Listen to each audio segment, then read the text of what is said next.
خیر میں جو نقطہ سمجھا رہا تھا کہ ہم نے امام اعظم ابو حنیفہ شخص کا انتخاب کیوں کیا ہے، اگر نبی کے لیے مسئلہ ہو تو پھر نبی کی تسلی کے لیے نبی کو پیش کرتے ہیں، اور اگر امت کی تسلی دینی ہو تو پھر امت کو پیش کرتے ہیں۔ امام صاحب کا خدا نے انتخاب کیا، یہ کوفہ سنگم پہ واقع ہے، ادھر عرب ہیں ادھر عجم ہے، تو بعض لوگ قرآن پڑھتے ہیں استعمال غلط کرتے ہیں۔ میں اس پہ مثال دینے لگا تھا، صدیق اکبر کا دور آیا، کہا جی ہم مانعین زکوٰۃ ہیں، زکوٰۃ تو مانتے ہیں تجھے نہیں دیں گے۔ اس پر میں نے مثال دی تھی، اس نے کہا میں نماز تو پڑھتا ہوں تیرے پیچھے نہیں پڑھتا۔ میں نے کہا کیوں؟ اس نے کہا ہمارا عقیدہ اور ہے تمہارا عقیدہ اور ہے، ہم کس بات پہ رونا روئیں؟ میں نے پوچھا کیا عقیدہ ہے ہمارا؟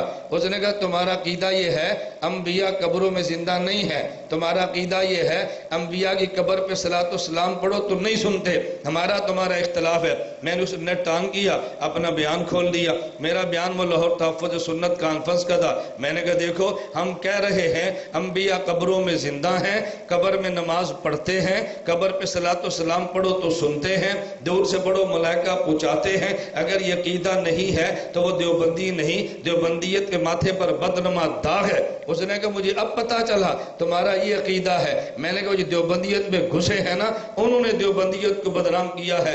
اس کو بات سمجھ آ گئی، اس نے کہا جی میری غلط فہمی کا ازالہ ہو گیا۔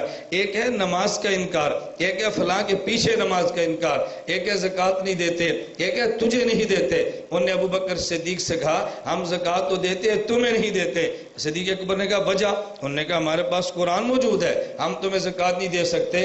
اب دلیل دیکھو، کہتے ہیں قرآن کریم میں ہے خذ من اموالہم صدقہ، اے نبی آپ امت سے زکوٰۃ لیں، ان کے مالوں کو پاک کریں۔ انہوں نے کہا حکم نبی کو ہے، نبی امت سے زکوٰۃ لے۔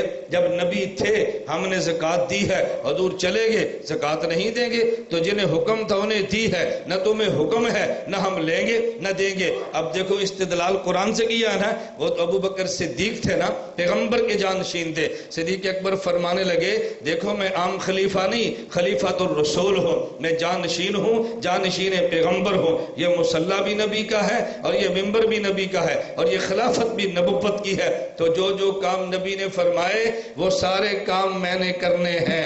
اگر نماز میں نے پڑھانی ہے، اگر نماز میں نے پڑھانی، نکاح میں نے پڑھانے، جہاد میں نے کرانا ہے، خطبہ میں نے دینا ہے، تو پھر یاد رکھو تم سے زکوٰۃ بھی میں نے لینی ہے۔ اور میں تمہیں پہلے دلیل سے سمجھا رہا ہوں، اگر تم باز نہ آئے لو منعونی اقالا لیؤدونہ الی رسول اللہ، جو رسی زکوٰۃ کی تم نبی کو دیتے تھے اگر تم نے مجھے نہ دی لاقتلہم، میں تمہاری گردنیں اڑا کے رکھ دوں گا۔